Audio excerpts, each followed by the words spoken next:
Assalamualaikum warahmatullahi wabarakatuh. Kita berjumpa kembali pada video pembelajaran pengelolaan bengkel sepeda motor pada pertemuan yang ke-6 untuk kelas 12 TBSM.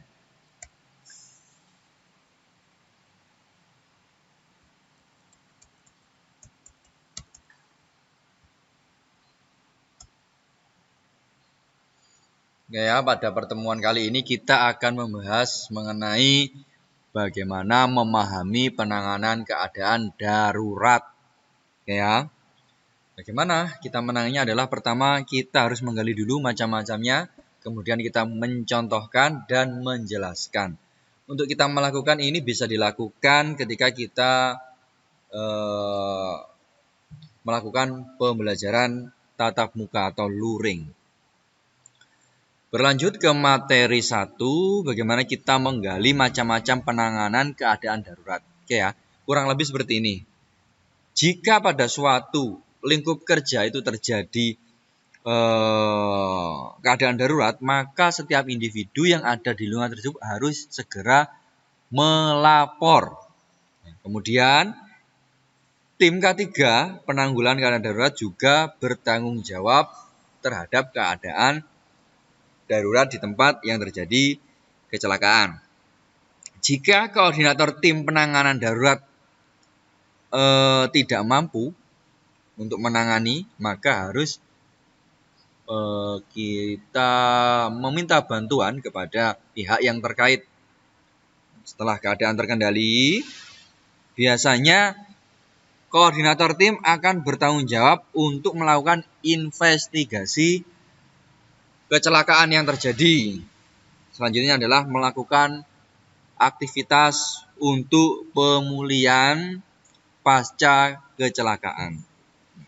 Kemudian menyimpan semua rekaman investigasi sesuai dengan prosedur pengendalian catatan. Kita berlanjut ke materi yang kedua adalah contoh penanganan keadaan darurat. Ya, contohnya adalah seperti ini. Setiap pegawai dan pengguna jasa yang mengetahui adanya keadaan darurat harus segera melapor apapun itu. Kemudian tim K3 juga harus melakukan penanganan sesuai standar yang berlaku. Misal di sini terjadi kebakaran. Penggunaan alat pemadam kebakaran juga harus sesuai dengan standar penggunaan APAR. Contohnya seperti itu. Jika keadaan darurat sudah tidak mampu ditangani oleh tim K3 yang ada di tempat tersebut, di tempat kecelakaan, maka tim atau koordinator berkewajiban untuk menghubungi bantuan dari luar. Bantuan tersebut ya berupa yang berhubungan dengan penanganan keadaan darurat. Nah, setelah keadaan terkendali, jangan lupa untuk melakukan investigasi terhadap kecelakaan tersebut maksimal 2 kali 24 jam. Nah, setelah itu kemudian semuanya yang terlibat di situ melakukan pemulihan aktivitas seperti sebelum terjadi kecelakaan.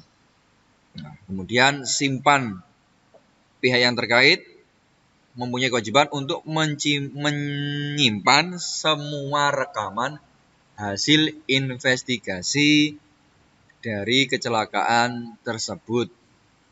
Kita berlanjut ke materi 3, yaitu bagaimana menjelaskan penanganan keadaan dan siapa yang harus bertanggung jawab. 1. Setiap pegawai dan pengguna jasa yang mengetahui keadaan darurat harus melaporkan kepada tim penanganan keadaan darurat. Ini merupakan tanggung jawab dari seluruh pengguna jasa yang ada di lingkup di mana kecelakaan itu terjadi. Yang kedua adalah tim K3. Ini mempunyai tanggung jawab untuk penanggulangan keadaan darurat di tempat yang terjadi kecelakaan. Yang ketiga adalah koordinator darurat di tempat kerja tersebut mempunyai tanggung jawab untuk menangani keadaan darurat di lingkup tempat kerja yang terjadi kecelakaan. Kemudian adalah aktivitas setelah terjadinya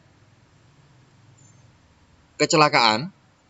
Ini diharapkan dan setelah kejadian ini semuanya akan terjadi pembiasaan baru, di mana pembiasaan ini adalah kebiasaan yang sudah dilakukan sebelum terjadi kecelakaan. Nah, ini merupakan tanggung jawab semua individu yang terlibat di lingkup kerja yang mengalami pasca kecelakaan.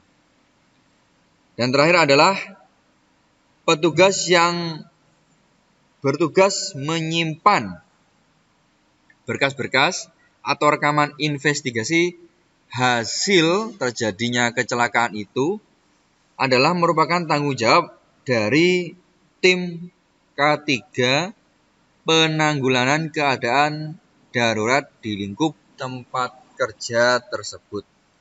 Sekian kurang lebihnya mengenai penanganan darurat di tempat kerja.